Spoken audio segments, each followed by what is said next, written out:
Hi students, today session current affairs session lo manam discuss cheyabothunna amsalu ivi. Current affairs lo March 3rd and 4th current affairs discuss cheyabothunna. Danlo financial intelligence unit gurinchi maatladukobothunna. Ivanni news lo unnayi kada. Cheetahs gurinchi discuss cheyabothunna. Commodity market gurinchi, commodity market related amsalu discuss chestam. Tarvata idoka burning one. అవినీతికి పాల్పడితే MP ఎమ్మెల్యేలకు కూడా మినహాయింపులు లేవు. ఇది ఒక burning one కదా, immunity గురించి అన్నమాట. సో ఇది జుడిషియల్, ఇది పాలిటిక్ రిలేటెడ్ వన్, ఇది పాలిటిక్ రిలేటెడ్ అంశం. ఇది వచ్చేటప్పటికి ఫినాన్షియల్ మార్కెట్స్ అంటే finance related, finance banking related అన్నమాట. ఇది వచ్చేటప్పటికి ఎన్విరాన్మెంట్ రిలేటెడ్, ఇది కూడా finance, banking, economic related. And ఇక్కడ వచ్చేటప్పటికి ఇన్ఫ్లుయెన్స్ ఆర్గానిక్స్ అంటున్నాడు. ఇది కూడా మనకి ఎన్విరాన్మెంట్ కి సంబంధించిన అంశం. వీటిని డిస్కస్ చేద్దాం వన్ బై వన్. మొదటిగా కనుక మనం ఫినాన్షియల్ ఇంటెలిజెన్స్ యూనిట్ గురించి చూద్దాం. ఫస్ట్ ఏంటి ఫినాన్షియల్ ఇంటెలిజెన్స్ యూనిట్ అంటే, ఇది ఫినాన్షియల్ ఇంటెలిజెన్స్ యూనిట్ ఇది 2004 లో ఎస్టాబ్లిష్ చేసింది అనమాట. గవర్నమెంట్ ఆర్డర్ ప్రకారం ఇంట్రొడ్యూస్ చేసిన బాడీ FIU అనేది. ఇది నాన్ స్టాచ్యుటరీ వన్ అనమాట.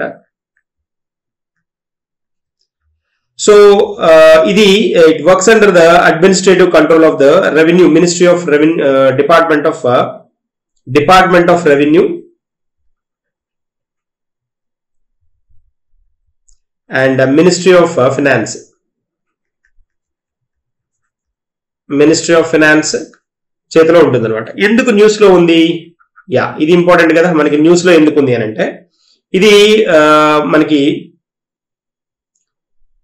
ఫినాన్షియల్ ఇంటెలిజెన్స్ యూనిట్ దాదాపుగా 5.49 కోట్ల రూపాయలు, 5.49 crores ఫైన్ వేసింది అనమాట. ఎవరికి? పేటిఎంకి. పేటిఎం మనకు తెలుసు కదా, పేటిఎం బ్యాంక్ ఉంది కదా, పేటిఎం బ్యాంక్ కి దాదాపుగా 5.5 crores ఫైన్ వేసింది అనమాట. దేనికి అని అంటే, PMLA prevention of money laundering act ఒకటి ఉంటుంది మనకి. దానిలో ల్యాప్సెస్ వచ్చాయి అని, దానిలో ఉన్న లూప్ హోల్స్ ఉన్నాయని, prevention of money laundering activities ని ఎంకరేజ్ చేసింది అని PMLA అంటాం. ప్రివెన్షన్ ఆఫ్ మనీ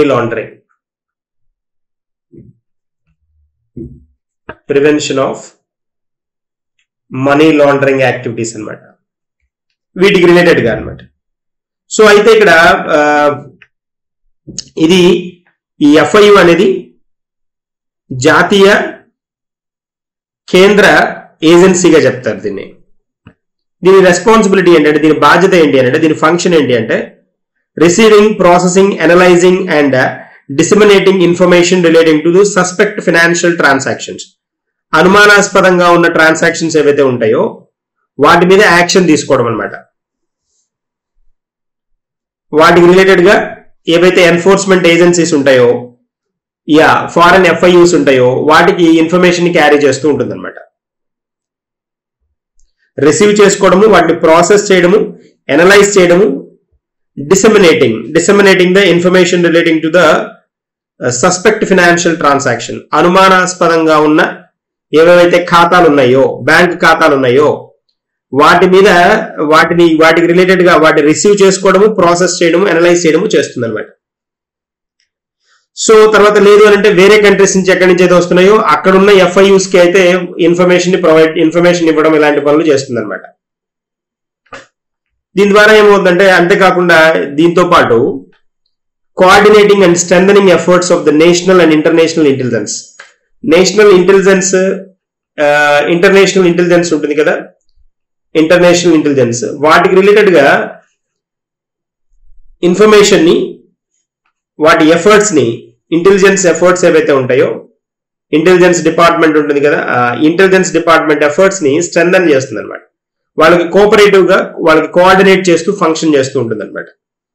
అంటే ఎందుకు టెర్రరిస్ట్ యాక్టివిటీస్ వీళ్ళు ఏమైనా ప్లాన్ చేస్తున్నారా, మనీ ట్రాన్స్ఫర్ చేశారు ఒక అకౌంట్ నుంచి ఇంకొక అకౌంట్ కి పెద్ద పెద్ద అమౌంట్స్ అంటే ఖచ్చితంగా ఏదో ఒక టెర్రరిస్ట్ యాక్టివిటీనో ఏదో ఒక యాక్టివిటీ జరగబోతోంది అని వాళ్ళు అనుమానం వచ్చినప్పుడు ఆ ఇన్ఫర్మేషన్ ని ఇంటెలిజెన్స్ కి ఇస్తారన్నమాట.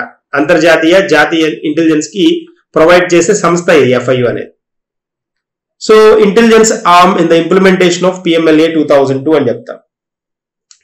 ఇంటెలిజెన్స్ ఆర్మ్, దీన్ని ఇంటెలిజెన్స్ ఆర్మ్ టు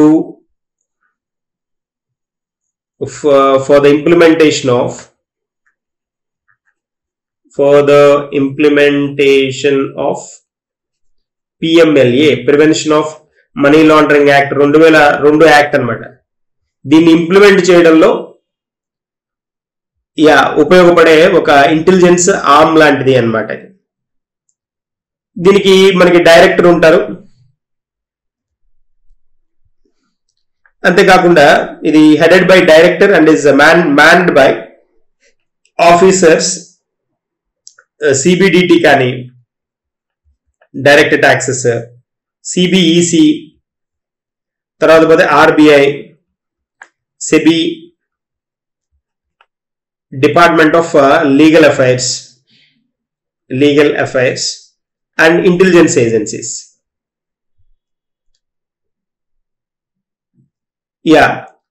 దీనిలో ఈ పర్టికులర్ FIU లో దీనికి సంబంధించిన ఆఫీసర్స్ అందరూ ఉంటారు. దీనికి సంబంధించిన ఆఫీసర్స్ అందరూ దీనిలో ఉండడానికి స్కోప్ ఉంటుంది అనమాట.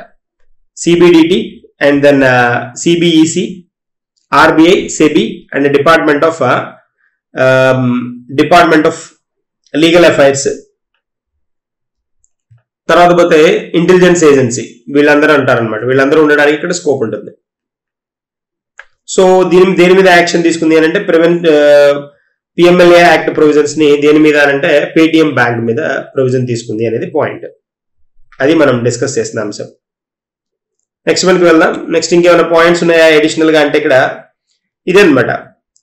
ఇన్ఫర్మేషన్ ని కలెక్ట్ చేసుకోవడము, దాన్ని అనలైజ్ చేయడము, ఆ ఇన్ఫర్మేషన్ ని షేర్ చేయడము, ఈ మనీ లాండరింగ్ కి సంబంధించిన ఇన్ఫర్మేషన్ ని అలా పనిచేసే ఒక సంస్థ అనమాట ఇది FIU అనేది. FIU ఇండియా అని ఉంటుంది, ఫారిన్ కంట్రీస్కి వెళ్తే అదర్ నేషన్స్ నేమ్స్ తోటి ఉంటాయన్నమాట. సో తర్వాత ఇక్కడ ఈ రిపోర్ట్ ఏంటి అంటే ఇంటెలిజెన్స్ గ్రూప్స్ కి వాళ్ళకి ఫార్వర్డ్ చేస్తుంది అనమాట ఇన్ఫర్మేషన్. క్యాష్ రిలేటెడ్ గా ఉన్న క్యాష్ రిలేటెడ్ ట్రాన్సాక్షన్స్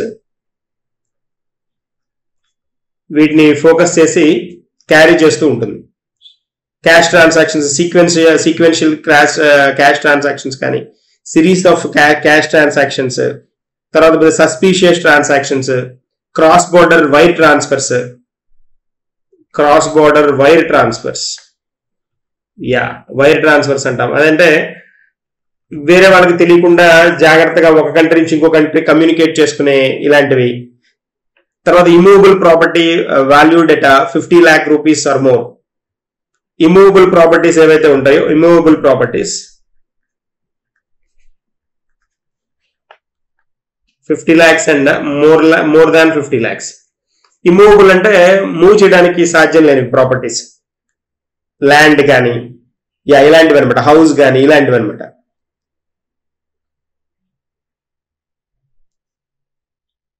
అంటే ఇలాంటి వాటిలో ఇండియాకి రిలేటెడ్ గా ఫండ్స్ ఏమన్నా ఇన్వాల్వ్ అయి ఉన్నాయా అనే దాని మీద ఫోకస్ చేస్తుంది అనమాట.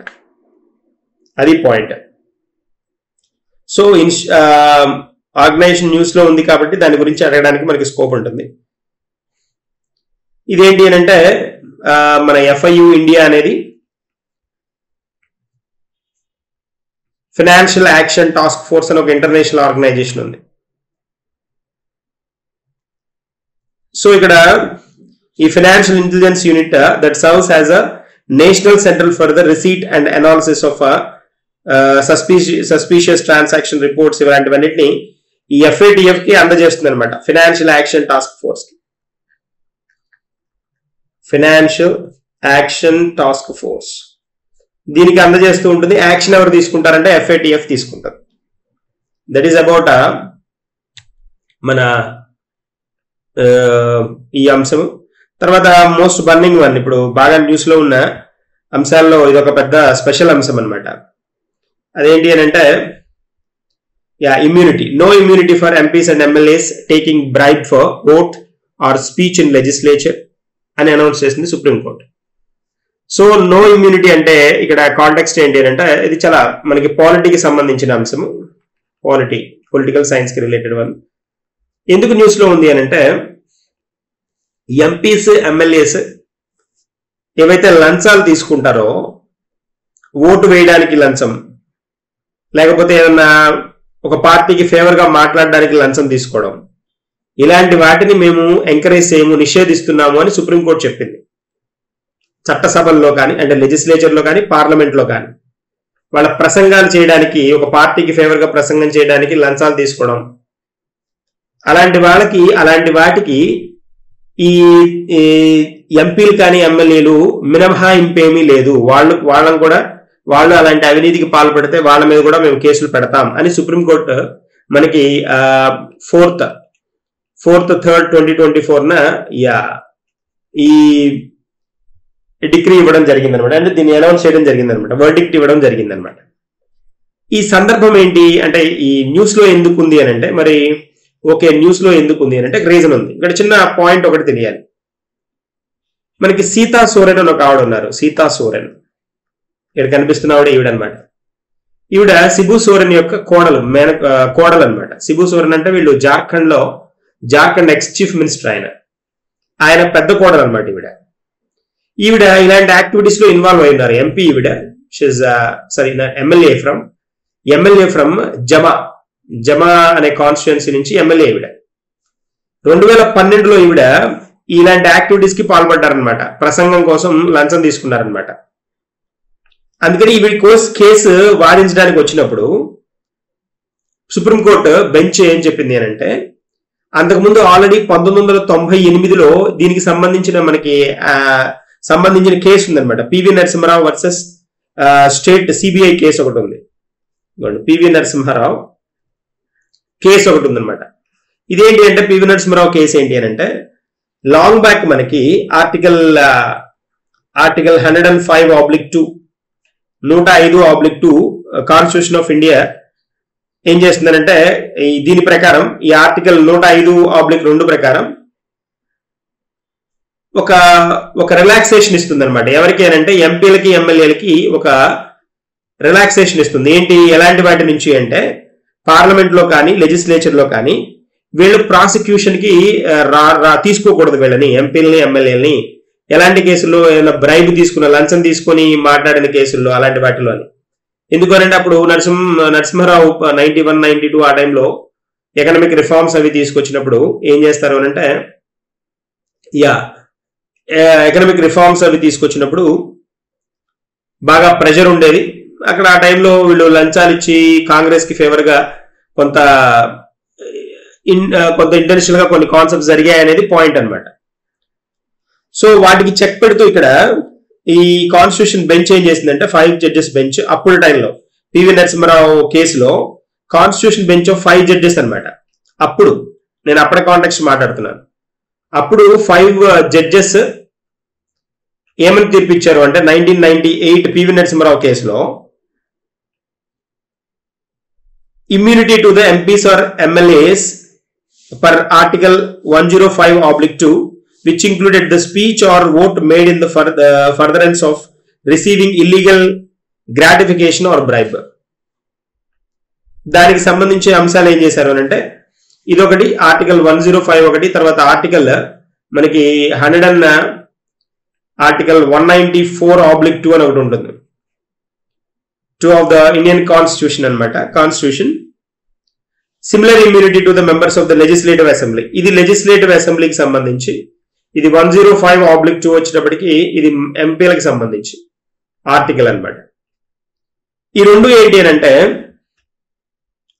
ఇలా వీళ్ళు ఈ లెజిస్లేచర్స్ లో కానీ పార్లమెంట్ లో కానీ వీళ్ళు ఎలా బ్రైబ్ తీసుకోనో, లేకపోతే ఒక పార్టీకి ఫేవర్ గా గానో అగెనెస్ట్ గా గానో మాట్లాడటము, లేదా హేట్ స్పీచెస్ చేయడము, ఇలాంటివి ఏవైతే అంశాలు ఉంటాయో వాటిలో వీళ్ళకి మినహాయింపునిచ్చేశారనమాట. ఆ పర్టికులర్ వన్ దాన్ని ఛాలెంజ్ చేస్తూ ఏంటి అంటే, ఈ కాన్స్టిట్యూషన్ ఆఫ్ ఇండియా ఇచ్చిన ప్రివిలేజెస్ ఏవైతే ఉన్నాయో వీటిని మిస్యూజ్ చేస్తూ వస్తున్నారు. అలా మిస్యూజ్ చేస్తున్న వారి కేసుల్లో వాళ్ళలో కనిపించిన ఆవిడ ఎవరంటే సీతా సోరెన్. ఈవిడ కేసు 2012 కేసు అనమాట. ఇక్కడ ఈవిడ కేసుని ఒకసారి ఫోకస్ చేసి బ్రైబ్ యాజ్ ఎ క్రైమ్ అని, bribery is not immune, bribery is a crime, is a crime not immune అని మనకి నిన్న ఈ కేసులో 4/3/2024 ఈ కేసులో మనకున్న 7 మెంబర్స్, బెంచ్ లో 7 మెంబర్స్ ఉన్నారు, ఇంక్లూడింగ్ చీఫ్ జస్టిస్. ఈ corruption and bribery by members of the legislatures undermine probity in public life అనే ఒక కంక్లూజన్ కి తీసుకొచ్చారనమాట. తీసుకొచ్చి వీళ్ళు ఏం చేస్తారు అంటే, ఏమి ఫైనలైజ్ చేశారు అని అంటే, ఇలాంటి కేసెస్ లో ఇలాంటి బ్రైబ్ తీసుకొని ఎంపీలు కానీ ఎమ్మెల్యేలు కానీ, ఎంపీలు అయితే 105/2 లో ఉన్న ఆర్టికల్, ఎమ్మెల్యేస్ అయితే 194 ఏదైతే ఉందో ఈ పర్టికులర్ ఆర్టికల్స్ ఏవైతే కాన్స్టిట్యూషన్ లో ఉన్నాయో వాటికి రిలేటెడ్ గా వాళ్ళకి ఫేవర్ గా ఇచ్చిన రూల్ 1998 జడ్జిమెంట్ ఏదైతే ఉందో 1998 జడ్జిమెంట్, దాన్నే PV Narasimha Rao versus state CBI SP, ఇలాంటి వీటికి immunity to the legislatures in context of votes made in the parliament and legislative assemblies. వీళ్ళకి ఏం చేశారు అంటే 1998 లో ఈ రూల్ ని పాస్ చేశారు. PV Narasimha Rao and versus state versus state CBI ఆ కేసులో అప్పటి బెంచ్ 5 మెంబర్స్ బెంచ్ ఏం చెప్పింది అని అంటే, ఇలా జరగచ్చు అనే కాంటెక్స్ట్ ని అనౌన్స్ చేస్తుంది. దీన్ని ఓవర్ రూల్ చేస్తూ మనకి 7 members bench March 2024 4th March 2024 ఏం చేశారు అంటే, they overruled 1998 judgement. 1998 judgement ని ఓవర్ రూల్ చేయడం జరిగిందనమాట. అది point.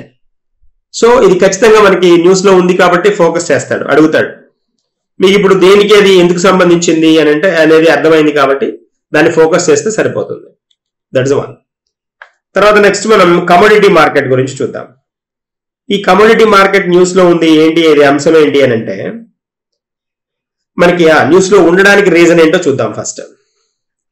Why it is news అంటే, the Indian government has permitted derivatives trading. Derivatives అంటాం. డెరివేటివ్స్ అని వేటిని అంటారు అంటే, ఫ్యూచర్స్, ఫార్వర్డ్, స్వాప్, ఇలాంటి వీటిని ఏమంటారు అంటే జనరల్ గా డెరివేటివ్స్ అంటారు. Which derives from the base line or existing commodity అని అంటాం. సో ఈ పర్టికులర్ ఇవన్నీ డెరివేటివ్స్ కి ఎగ్జాంపుల్స్ అన్నమాట. అంటే ఒక కమోడిటీని, ఒక వస్తువుని ఫ్యూచర్ లో అగ్రిమెంట్ కోసం ఉపయోగించే కాంటెక్స్ట్ అన్నమాట. ఇలా మనకి కమోడిటీస్ డెరివేటివ్స్ మార్కెట్లో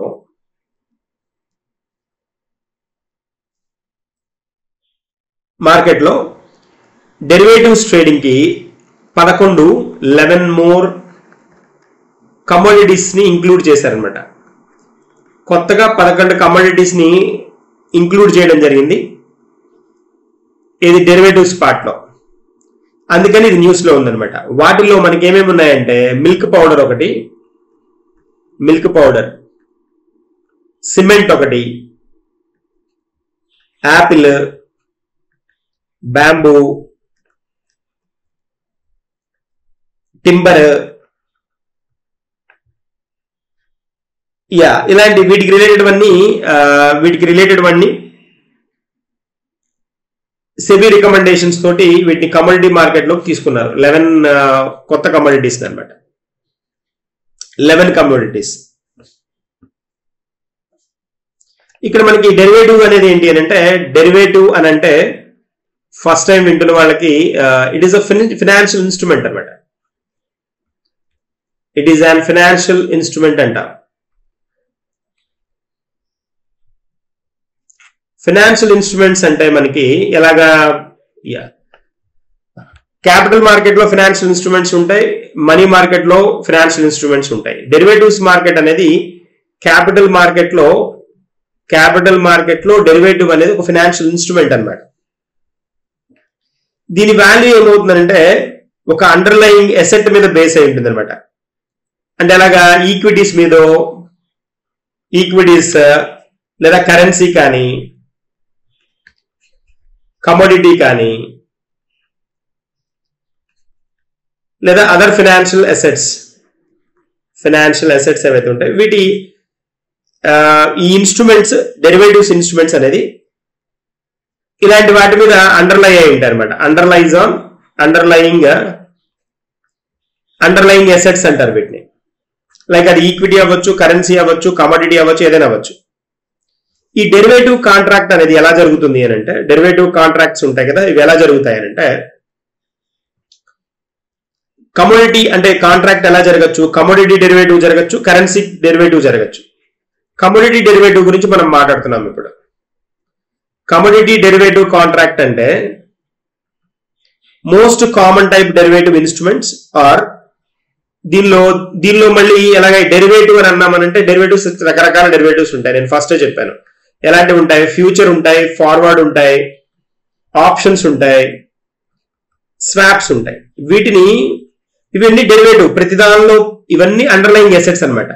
ఈ ఈక్విటీ డెరివేటివ్స్ అన్నాం అనుకోండి, ఫ్యూచర్స్, ఫార్వర్డ్స్, ఆప్షన్స్, స్వాప్స్ ఉంటాయి. కరెన్సీ అన్నా అలాగే ఉంటాయి, కమోడిటీ అన్నా అలాగే ఉంటాయి, ఫైనాన్షియల్ అసెట్స్ అన్నా అలాగే ఉంటాయి. ఇవి కామన్ అనమాట, డెరివేటివ్స్, కామన్ డెరివేటివ్స్ ఇవి. ఇప్పుడు కమోడిటీ మార్కెట్ డెరివేటివ్స్ అన్నప్పుడు ఏముంటాయి, ఫ్యూచర్, ఫార్వర్డ్, ఆప్షన్, స్వాప్ ఇక్కడ కూడా అలాగే ఉంటాయి కదా. మనకి ఫర్ ఎగ్జాంపుల్ అగ్రికల్చర్ కమోడిటీ అని అన్నాం అనుకోండి, I will explain here. Agriculture commodity అని అన్నాం అనుకోండి,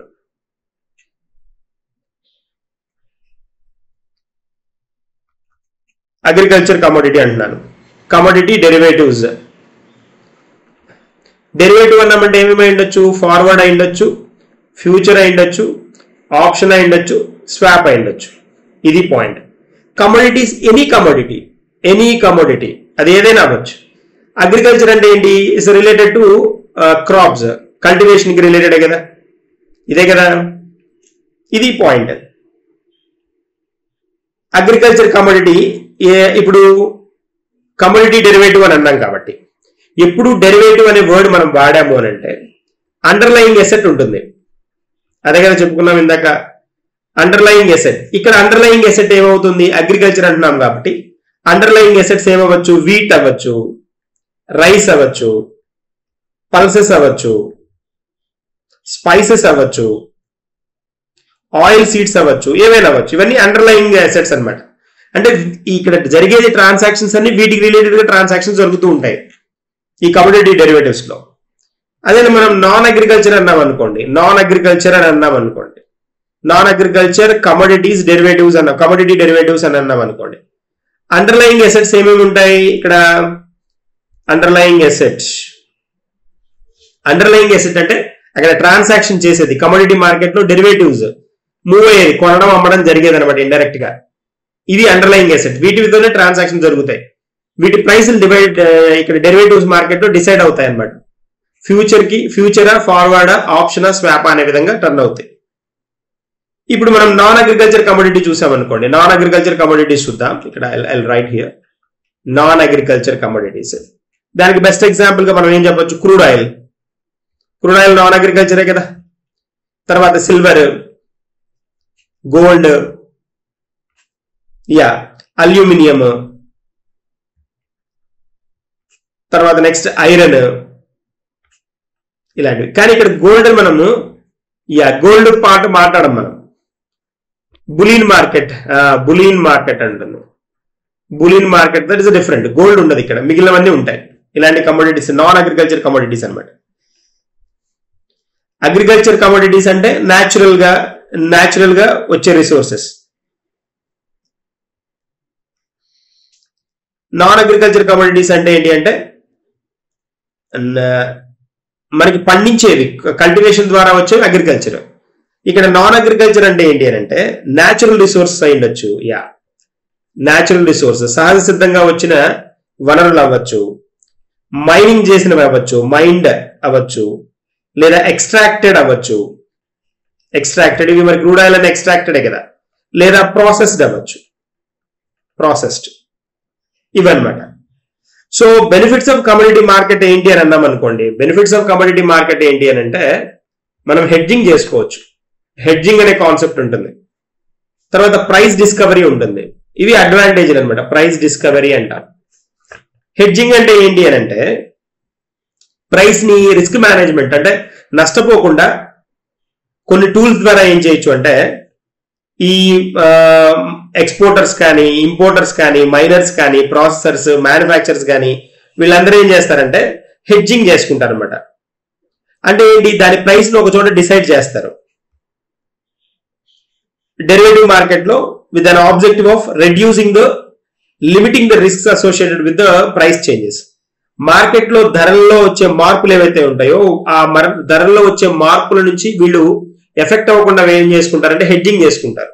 పెంచడం, తగ్గించడం అలా చేస్తూ ఉంటారు అనమాట. ఆ ప్రాసెస్ జరుగుతుంది.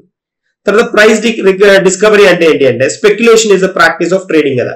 స్పెక్యులేట్ చేస్తూ ఉంటారు. స్పెక్యులేట్ చేయడం అంటే ఏంటి, దీని ఒరిజినల్ కాస్ట్ 60 రూపాయలు ఉంది అనుకోండి, 60 నుంచి 65, 70 ఇలా పెరుగుతుంది అనుకోండి. ఇప్పుడు 80కి మార్క్ ఇచ్చేసుకొని దాన్ని ఒక పర్టికులర్ ప్రైస్ వచ్చిన తర్వాత దాన్ని అమ్మడము, లేకపోతే అంతకంటే డౌన్ ఫాల్ అవుతుంది అని అంటే దాన్ని ముందుగానే దాన్ని ఒక సర్టెన్ ప్లేస్ దగ్గర స్పెక్యులేట్ చేసుకోవడం ఇలా చేస్తుంటారు. దాన్ని ప్రైస్ డిస్కవరీ అంటాం.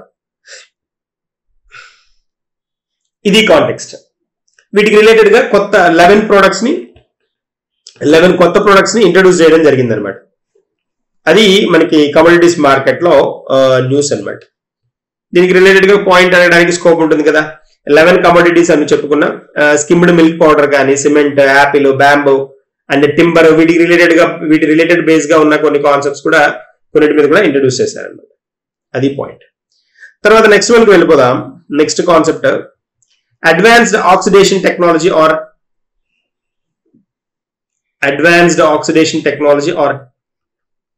టాడాక్స్ అంటారు దీన్ని. టాడాక్స్, TADOX. ఇది న్యూస్ లో ఎందుకుంది అని అంటే న్యూస్ లో ఎందుకుందో తెలియాలి కదా మనకి. థియరీ అనే ఒక ఇన్స్టిట్యూట్ ఉంది. The energy and resources institute అంటాం. ఇది న్యూఢిల్లీలో ఉంది అనమాట.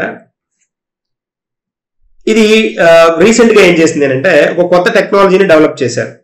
దాన్ని ఏమంటారంటే TAdOx technology. TAdOx the advanced oxidation technology అంటాం. Advanced oxidation technology.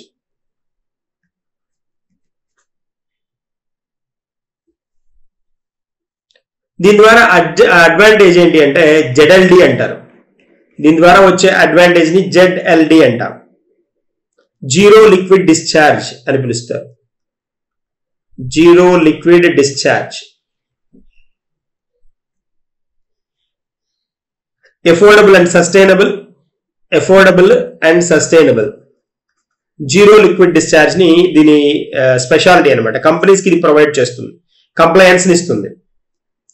So central pollution control board, common effluent treatment plants, industrial clusters ఏవైతే ఉన్నాయో వాటికి కావాల్సిన మనకి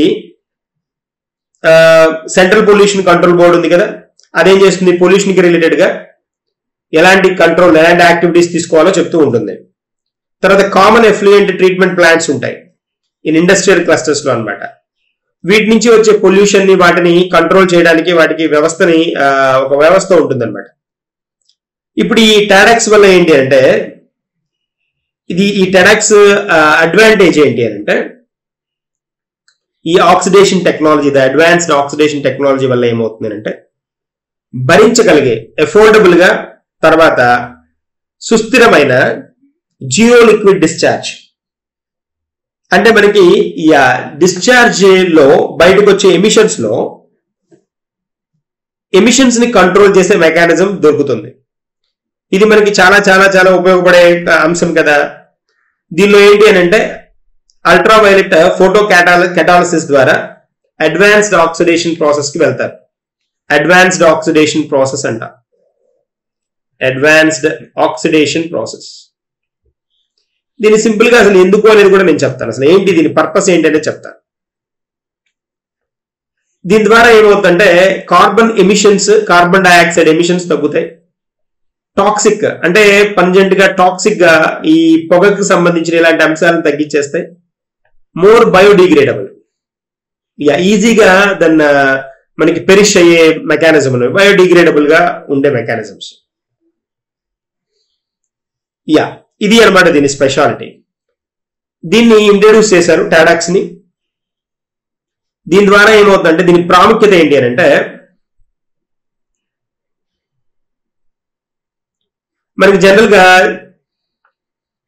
జీరో లిక్విడ్ డిశ్చార్జ్ ని అచీవ్ చేయాలనేది మనకి మన ఒపీనియన్. ఫ్యూచర్ లో సస్టైనబుల్ డెవలప్మెంట్ గోల్స్ ని అచీవ్ చేయాలి అని అంటే జీరో లిక్విడ్ డిశ్చార్జ్ అంటాం. జీరో లిక్విడ్ డిశ్చార్జ్, ZLD అంటారు. దీన్ని అచీవ్ చేయాలనేది మన టార్గెట్.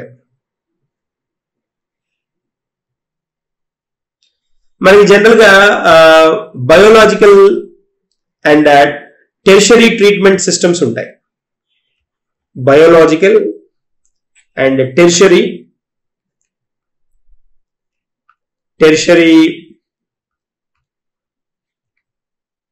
ట్రీట్మెంట్ సిస్టమ్స్ ఉంటాయి.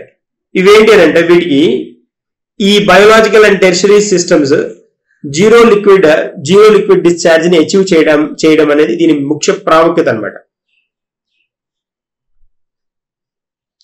తర్వాత ఏంటి అంటే reduce the production of sludges కానీ బ్రింగ్ డౌన్ క్యాపిటల్ ఎక్స్పెండిచర్ ని తగ్గించడానికి దాదాపుగా 25 నుంచి 30% క్యాపిటల్ ఎక్స్పెండిచర్ తగ్గుతుంది దీని ద్వారా.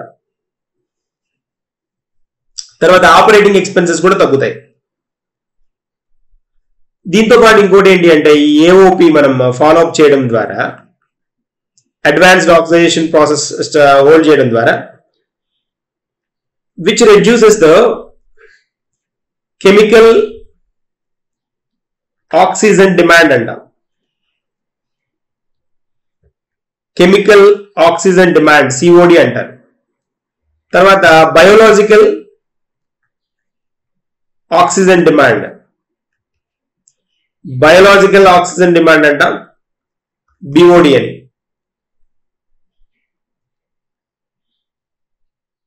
పర్సిస్టెంట్ ఆర్గానిజమ్స్ ఉంటాయి కదా, మైక్రో అంటే పొల్యూషన్ ని క్రియేట్ చేసే ఏవైతే అంశాలు ఉంటాయో, మైక్రో పొల్యూటెంట్స్ ఏవైతే ఉంటాయో, తర్వాత పర్సిస్టెంట్ ఆర్గానిక్ పొల్యూటెంట్స్ ఏవైతే ఉంటాయో వాటిని రెడ్యూస్ చేస్తుంది అనమాట ఈ మెకానిజం. దీని ద్వారా ఏమవుతుంది, బయోడిగ్రేడబిలిటీ ఇంప్రూవ్ అవుతుంది. అంటే biofouling of the membranes, enhancing the life span, efficiency of RO systems. అంతేకాకుండా overall load on evaporators like multiple effect evaporators, mechanical vapour recompression, ఇలాంటివన్నీ ఉంటాయి అనమాట. వీటి మీద ప్రెషర్ తక్కువ పడడానికి స్కోప్ ఉంటుంది. ఇది దీని అడ్వాంటేజ్. మనము దీనికి రిలేటెడ్ గా పాయింట్ కనుక చూస్తే, అంటే లైక్ క్వశ్చన్ ఫ్రేమ్ చేసేటప్పుడు కూడా ఎలా ఫ్రేమ్ చేస్తాడు అంటే ఇలాంటి వాటికి ఇచ్చినప్పుడు consider the following statements. The advanced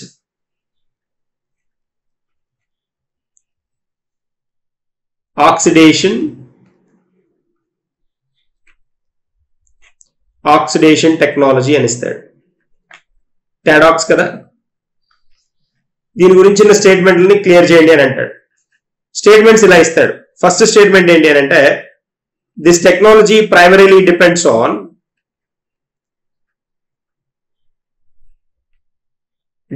on biological systems అంటాడు.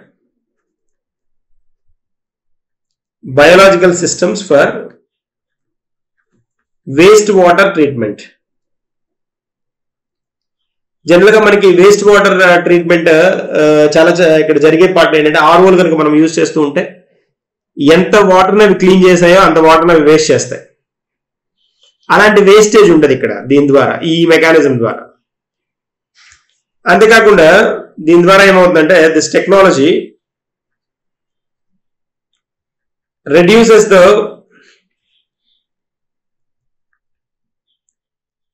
production of sludges and is cost efficient. ఇలా ఇచ్చాడు అనుకోండి, ఆప్షన్స్ ఇలా ఇచ్చాడు.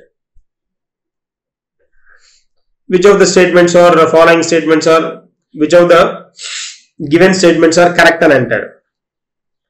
ఆప్షన్ వచ్చేటప్పటికి first option only 1, second option 2 only, third option both 1 and 2, next option వచ్చేటప్పటికి neither 1 nor 2. ఇలా ఇచ్చాడు అనుకోండి. ఇలాంటివి మనం హ్యాండిల్ చేయాలి అన్నప్పుడు primarily depends on the biological system for the waste water treatment. అది కాదు కదా, ప్రైమరీ కాంటెక్స్ట్ అది కాదు కదా. సో ఇలాంటి ఈ మోడల్ క్వశ్చన్స్ ఇవి ఎన్విరాన్మెంట్ కి రిలేటెడ్ పొల్యూషన్ కంట్రోల్ కి రిలేటెడ్ కాబట్టి వీటిని ఫోకస్ చేస్తాడు. Technology reduces the production of sludges and is cost efficient, absolutely cost efficient, no doubt. Only 2 కాబట్టి ఆప్షన్ ఆన్సర్ బి కరెక్ట్ కదా. సో ఈ ఆక్సిడైజేషన్ ప్రాసెస్ ఒకసారి చూడండి, చాలా చాలా ఇంపార్టెంట్ వన్.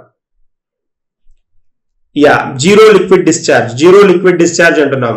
అంటే వాటర్ వేస్టేజ్, మనం వాటర్ ని ప్యూరిఫై చేసుకోవాలి అని అంటే, వాటర్ ని ప్యూరిఫై చేయాలి అని అంటే ఎంత వాటర్, ఒక 10 లీటర్స్ వాటర్ మనం ప్యూరిఫై చేసామంటే 10 లీటర్స్ వాటర్ వేస్ట్ అవుతూ ఉంటుంది. బెస్ట్ మీకు ఆర్ఓస్ చూడండి, అబ్జర్వ్ చేస్తే అర్థమైపోతుంది.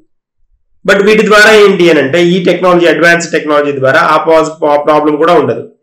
జీరో లిక్విడ్ డిశ్చార్జ్ కి పాసిబిలిటీ ఉంటుంది.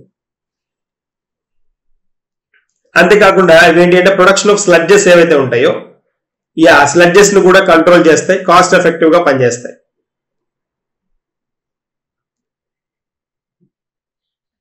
మనకి ఆక్సిడేటివ్ డిగ్రేడేషన్, తర్వాత పొల్యూటెంట్స్ ని తీసి వాటిలో యూవీ లైట్ ని టర్న్ చేస్తారు కదా, ultraviolet light to the waste water which has high energy and sanitation potential ఉంటుంది కాబట్టి వాటిని యూజ్ చేస్తారు. బట్ ఇప్పుడు ఇక్కడ వాటిని యూజ్ చేసినా కూడా వాటర్ ని వేస్ట్ చేయకుండా ఉండే మెకానిజం మనం దీని ద్వారా హోల్డ్ చేసుకోవడానికి పాసిబిలిటీ ఉంటుంది అనమాట. అది advantage. Next, status of leopards in India. భారతదేశంలో చిరుతల స్థితిగతి చూసామనుకోండి, ఇది న్యూస్ లో ఎందుకు ఉంది అని అంటే, న్యూస్ లో ఉండడానికి కారణం ఈ లేవర్పాడ్ అంటాం కదా, చీతాస్ వేరు, లియోపాడ్స్ వేరు. చీతా వేరు, చిరుత మనం జనరల్ గా రెండింటిని చిరుతలనే పిలుస్తుంటాం. లియోపార్డ్, చీతాస్ రెండు డిఫరెంట్, రెండు ఒకటి కాదు, సేమ్ కాదు. చీతాస్ కి వచ్చేటప్పటికి ఏంటి అని అంటే, చీతాస్ వచ్చేటప్పటికి they hunt in day time అనమాట. డే టైం హంట్ చేస్తాయి చీతాలు. కానీ లేవర్పాడ్స్ వచ్చేటప్పటికి they hunt in nights, night టైంలో హంట్ చేస్తాయి. తర్వాత చీతా అనగానే మనకి, చిరుత పులులు అనగానే మనకి ఏంటి అంటే ల్యాండ్ మీద ఫాస్టెస్ట్ స్పీడ్ లో వెళ్లే యానిమల్ కింద చెప్పుకుంటాం మనం. 120 నుంచి 150 km/h పరిగెత్తగల ఛాన్స్ ఉంటుంది కదా. ఇది 120 kilometres reach up to 120 kilometres. 150 వెళ్ళలేవు కానీ 120 కిలోమీటర్స్ మాక్సిమం వెళ్తాయి, మాక్సిమం వెళ్ళగలవు. అంటే 75 m/h అనమాట, 75 మీటర్లు పర్ అవర్. చాలా స్పీడ్, చాలా చాలా చాలా speed. And can accelerate from 0 to 103 km/h. 100 కిలోమీటర్లు దాటి కూడా వెళ్ళిపో, 0 నుంచి 100 కిలోమీటర్ల ఫాస్ట్, అంటే ఒక్కసారిగా ఫాస్ట్ గా పరిగెత్తగల కెపాసిటీ ఉంటుంది అనమాట. చీతాస్ అది స్పెషల్. బట్ ఇవి అంత లియోపార్డ్స్ అంత స్పీడ్ గా ఏం ఇదవ్వవు. ఇవి దాదాపు వచ్చేటప్పటికి మనకి 50 కిలోమీటర్స్ నుంచి 60 km/h వెళ్ళగలుగుతాయి అంతే. వీటిలో హాఫ్ అంతే. ఇవి కొంచెం టాల్ గా ఉంటాయి. మనకి చీతాస్ వచ్చేటప్పటికి లైటర్ అండ్ టాలర్ ఉంటాయి, చాలా వెయిట్ లెస్ గా కనిపిస్తాయి. లైటర్ అండ్ టాలర్, బాగా ఎత్తుగా అనిపిస్తాయి. కానీ లేవర్పాడ్స్ కి వచ్చేటప్పటికి మనకి ఏంటి అంటే, లేవర్పాడ్స్ షార్టెస్ట్ గా కనిపిస్తాయి, కొంచెం బిగ్ క్యాట్స్ లాగా, అంటే కొంచెం క్యాట్ కంటే కొంచెం పెద్ద సైజులో కనిపిస్తాయి అంతే. బట్ ఈ రెండు ఏంటి అని అంటే, ఈ రెండు మనకి ఐయుసిఎన్ వల్నరబుల్ కేటగిరీలో ఉన్నాయి. Vulnerable category. IUCN అంటే తెలుసు కదా, international union for conservation of nature. ఈ కన్జర్వేషన్ ఆఫ్ నేచర్ మనకి ఇచ్చిన రిపోర్ట్ లో ఈ రెండు వల్నరబుల్ స్టేజ్ లో ఉన్నాయి. అంటే వీటి ఫాస్ట్ గా అంతరించిపోవడం లేదు, కానీ నెంబర్ తగ్గిపోతూ ఉంది జనరల్ గా. అందుకని మనకి వీటి మీద ఫోకస్ చేయాల్సిన అవసరం వచ్చింది అనేది ఒక పాయింట్. అయితే ఇక్కడ వీటి గురించి కనుక ఒకసారి మనం కనుక చూసామనుకోండి, వీటి స్టేటస్ ఎలా ఉంది, లియోపార్డ్స్ స్టేటస్ ఎలా ఉంది ఇండియాలోని కనుక మనం చూస్తే, ఇండియాలో వీటి నెంబర్ ఏమవుతుందంటే దాదాపుగా మనకి 20 స్టేట్స్ లో 20 స్టేట్స్ మనం అబ్జర్వ్ చేస్తే దాదాపుగా 70% ఆఫ్ ద యానిమల్స్ హ్యాబిటాట్ అవుతున్నాయి ఇక్కడ అని చెప్తున్నారు. 20 స్టేట్స్ లో 70% of the animals.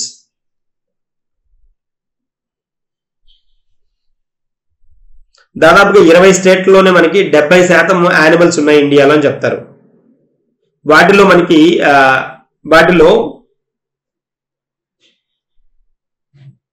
India's tiger reserves, protected areas ఇవన్నీ ఉన్నాయన్నమాట.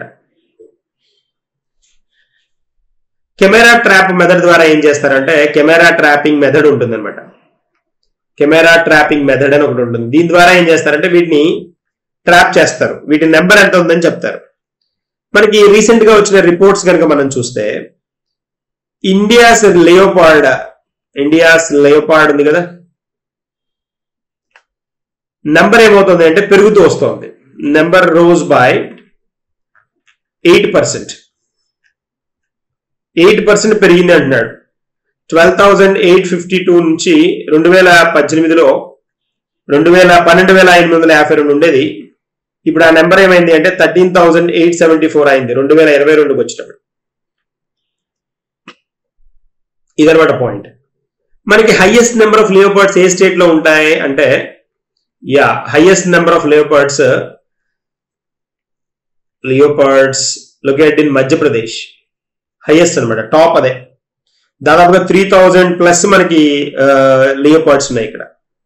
మిగిలిన 3 స్టేట్స్ కనుక మనం చూస్తే అంటే రిపోర్టెడ్ ఓవర్ 1,000 యానిమల్స్ పైన, అంటే 1,000 యానిమల్స్ పైన ఉన్న స్టేట్స్ లో మనకి మధ్యప్రదేశ్ తో పాటు మహారాష్ట్ర ఒకటి, కర్ణాటక ఒకటి, తమిళనాడు.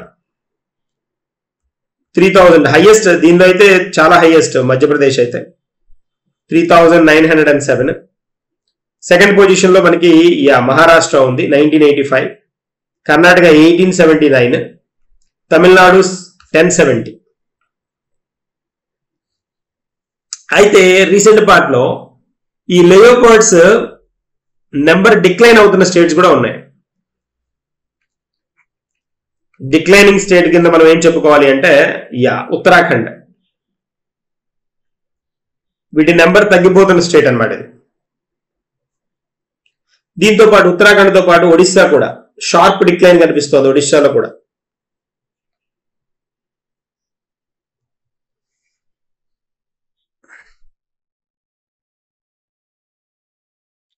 తర్వాత లియోపార్డ్ డెన్సిటీ పెరుగుతున్న వాటిల్లో టైగర్ రిజర్వ్స్ లో మనకి సింప్లిపాల్,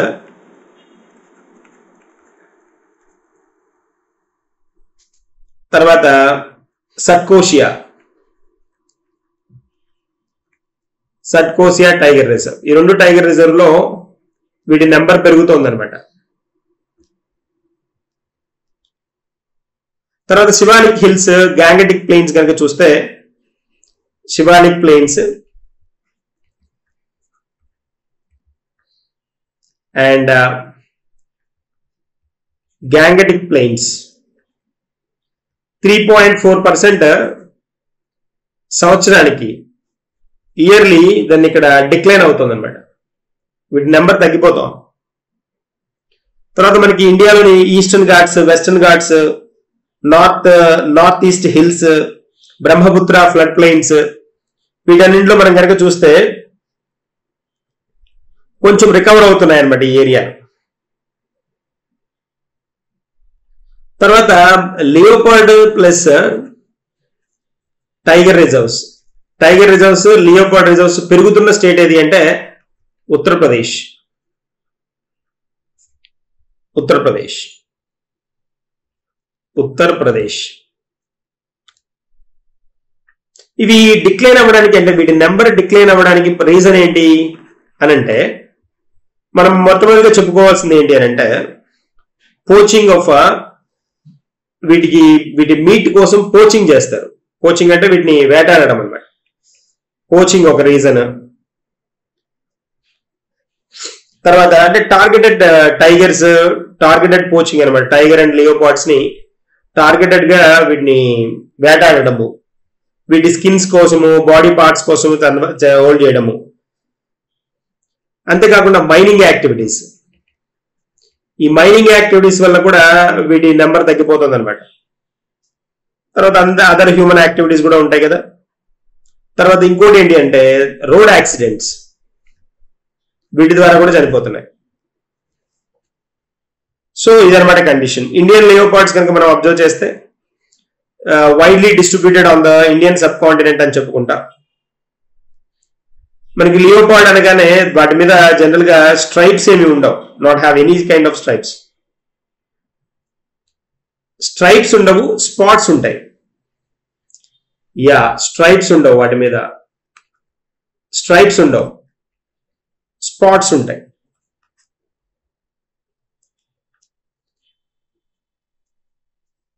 తర్వాత మనకి ఈ స్పెసిస్, ఈ లియోపార్డ్ అనేది, లియోపార్డ్ అనే స్పెసిస్ దాని ఆరిజిన్ స్పెసిస్ నేమ్ ఏంటి అని అంటే ప్యాంథరా అనమాట. ప్యాంథరా పార్డస్. ప్యాంథరా పార్డస్ అనేది ఏంటి అంటే ఈ స్పెసిస్ దేనికి, ఏ జాతికి చెందినవి అని అంటే, ఏ స్పెసిస్ కి చెందినవి అని అంటే ప్యాంథరా పార్డస్ జాతికి చెందినవి అనమాట. ఇవి ఇప్పుడు మనకి ఐయుసిఎన్ రెడ్ లిస్ట్ లో ఉన్నాయన్నమాట. So leopard have survived outside protected areas in many parts of India since historical times. బాగా చరిత్ర కలం అనమాట. ఎప్పటి నుంచో మనకి హిస్టారికల్ గా కూడా వీటికి చాలా ఇంపార్టెన్స్ ఉంది అనేది ఒక పాయింట్ అనమాట.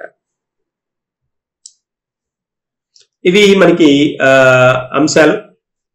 తర్వాత ఒక క్వశ్చన్ అడగాలి అనుకోండి, వీటి మీద లియోపార్డ్ లాంటి వాటి మీద అడగాలి అనుకోండి, లియోపార్డ్స్ ఇన్ ఇండియా అని అంశాలు ఇస్తాడు. కన్సిడర్ ద ఫాలోయింగ్ స్టేట్మెంట్స్ అని ఇస్తాడు. మనకి ఆప్షన్స్ ఇలా ఫ్రేమ్ చేస్తాడు. Leopards are striping big cats and usually hunt night అని ఇస్తాడు. యూజువల్లీ హంట్ ఎట్ నైట్ అని ఇస్తాడు.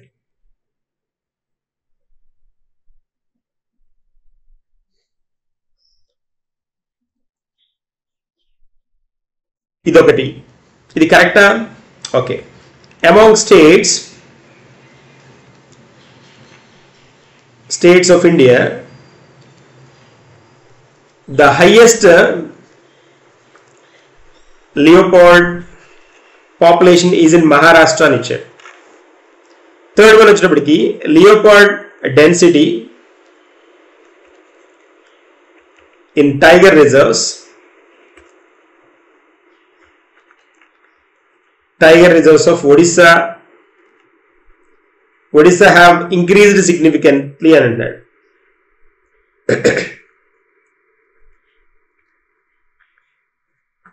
ఇలా ఇచ్చాడు పాయింట్స్ అనుకోండి. తర్వాత ఇప్పుడు మనకి which of the following statements are correct? Which of the following statements are correct? First option only one correct. Second option only 2 correct. Third option only 3 correct. Fourth option all are correct. All are correct. మనం కనుక ఒకసారి చూస్తే, check చేస్తే కనుక, ఇది కనుక observe చేస్తే, Indian leopard is a subspecies widely distributed on Indian subcontinent అన్నాం. The leopard does not have stripes కాబట్టి ఇది రాంగ్. వీటికి స్పాట్స్ ఉంటాయని చెప్పుకున్నాం. Highest number of leopards were reported in state మనకి మహారాష్ట్ర అని ఇచ్చాడు. రాంగ్ కదా, మధ్యప్రదేశ్ కదా. మధ్యప్రదేశ్ అనుకున్నాం 3907 అనుకున్నాం. ఒడిస్సా నెక్స్ట్ ఏమంటాడు, leopard density in tiger reserves Odisha have increased significant అని ఇచ్చాడు. చాలా చాలా ఇంపార్టెంట్ స్టేట్మెంట్స్ ఇలాంటివి. కాన్సెప్ట్ మీద అవగాహన లేనిది, కంప్లీట్ డెప్త్ లేనిది ఇలాంటివి అటెంప్ట్ చేయడం కష్టం. సిగ్నిఫికెంట్ ఇంక్రీజ్ అని ఇచ్చాడు. నో, ఇంక్రీజ్ కాదు కదా. ఒడిస్సాలో మనకి సిగ్నిఫికెంట్ గా తగ్గిపోతున్నాయని చెప్పుకున్నాం కదా. డ్యూ టు ద పౌచింగ్ 2018 నుంచి 2022లో పౌచింగ్ యాక్టివిటీస్ ఎక్కువయ్యాయి ఒడిస్సాలో, అందుకని ఈ నెంబర్ తగ్గిపోతూ వస్తుంది అనమాట. Leopard densities from both tiger reserves మనకి సింప్లీపాల్ లో, తర్వాత సత్కోసియా టైగర్ రిజర్వ్స్ లో, వీటిల్లో మనం చెప్పుకున్నాం కదా ఇంక్రీజ్డ్ సిగ్నిఫికెంట్లీ అని చెప్పుకున్నాం. ఎక్కడెక్కడ సిగ్నిఫికెంట్ గా పెరుగుతోంది అని అంటే సింప్లీపాల్ ఒకటి, పెరిగిన ఏరియాస్ మనం మాట్లాడింది Simlipal tiger reserve and Satkosia tiger reserve. ఇక్కడ ఈ నెంబర్ పెరిగింది అన్నా, ఒడిస్సాలో పెరిగిందని మనం వినలేదు. ఆ పాయింట్స్ మనం గమనించాలన్నమాట.